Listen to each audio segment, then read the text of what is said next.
diingatkan bahwa tadi salah satu pesan dari Pak Cete nggak ada yang namanya too good to be true ya Pak ya. Semuanya ada proses, ada jenjangnya, ada tahapnya. Boleh Nah, tambah dikit? boleh silakan. Baru mau nanyain ke Pak Purbaya, silakan Pak. Jadi kan saya mahasiswa teknik dulu. Teman-teman saya tuh pas lulus bikin perusahaan besar-besar. Wow, ada punya berapa perusahaan gitu. Tapi dengan berjalannya waktu, semua berguguran Pak pelan-pelan. Sekarang nggak ada semua perusahaan teman-teman saya itu. Karena mereka rupanya tidak mengerti tadi manajemen keuangan yang baik. Jadi teman-teman yang kalau ada orang teknik di sini, jangan lupa belajar juga tentang manajemen keuangan. Nanti kalau nggak Anda buat perusahaan, pasti bangkrutnya.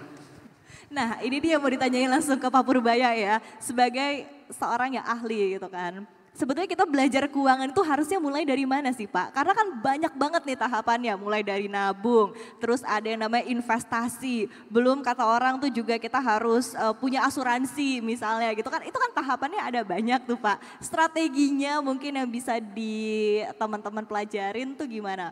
Ala Pak Purbaya. Saya belajar juga telat. Saya baru belajar setelah kenal Pak Sete, oh ternyata kok jadi kaya begini. Baru nyontek dikit-dikit. Basically kalau saya pikir sih, sekarang kan banyak sekali media. Banyak influencer. Banyak yang bagus, banyak juga yang jelek. Jadi mungkin pertama ya kalau melihat influencer, ikutin influencer yang pinter-pinter, yang bagus-bagus, yang sudah terkenal. Apalagi kalau Pak Sete ngomong gimana, ikutin aja. Dia ngomong apa, kemudian dicari literaturnya untuk memperdalam ilmunya. Dan kalau mahasiswa sekarang nih, kalau masuk ekonomi kan udah jelas bisnis kan. Kalau yang teknik, mulailah baca buku-buku investasi sedikit-sedikit, ke finance sedikit lah, biar ngerti sehingga ketika lulus mereka udah siap. Jadi pada dasarnya sih strateginya adalah, kalau saya waktu itu ya, yang paling gampang dulu nabung, seperti apa saya tadi ya. Habis itu berani dikit ada uang lebih, sisihin separohnya, main di beli obligasi pemerintah yang retail. Habis itu punya lebih sedikit lagi, beli saham. Punya sedikit lagi kita belah, berani main kripto.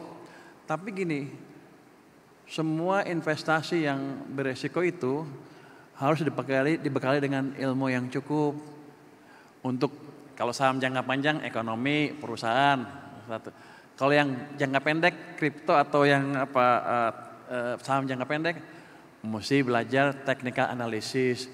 Jadi selama dilengkapi dengan pengetahuan yang cukup dan ngerti barang itu apa yang diinvestasikan, biasanya gagalnya jarang. Saya udah lihat beberapa orang gitu. Oke, baik, kita berikan tepuk tangan tentunya untuk Pak Cete dan juga Pak Purbaya. Next mungkin kita langsung buka Q&A aja ya Pak ya, karena pasti banyak banget yang pengen nanya. Dan sebagai informasi kita juga membuka kesempatan untuk teman-teman yang ada di room 1, 2 dan juga 3 yang ingin bertanya. Nanti kita akan tampilkan di sini.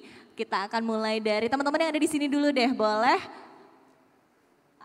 Banyak ya Pak ya, kita bingung. Yang berdiri deh boleh Mas.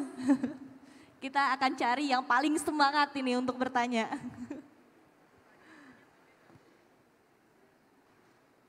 Udah dipilih, ini dulu Pak, sebentar. Oke. Boleh tolong sebutkan nama, asalnya, sekolah atau universitas, dan boleh sebutkan pertanyaannya. Cek. Perkenalkan, nama saya Hafiz Afgan Ciptaning. Saya berasal dari SMA Unggulan CT Arsa Foundation Deli Serdang.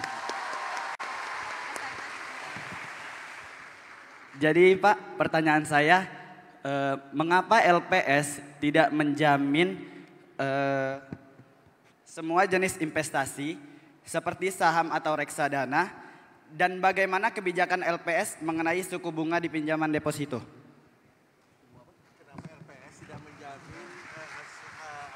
Saham dan reksadana. Boleh diulang maaf yang kedua tadi? Bagaimana kebijakan LPS mengenai suku bunga di pinjaman deposito? Oke.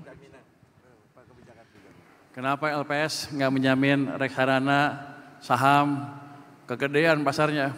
Satu.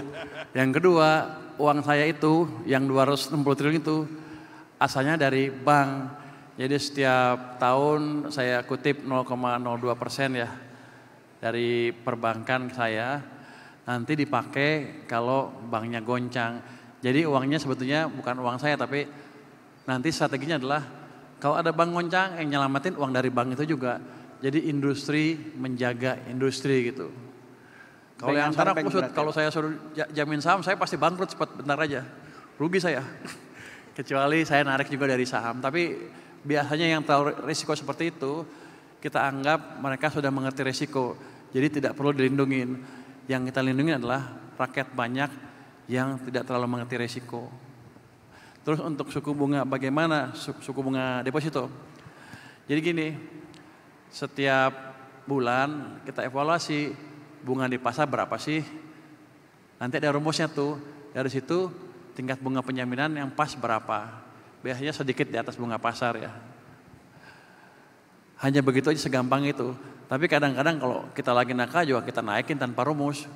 Sesuai dengan kondisi perekonomian. Jadi strategi tingkat bunga penjaminan tadi dipakai untuk mendukung pertumbuhan ekonomi seoptimal mungkin.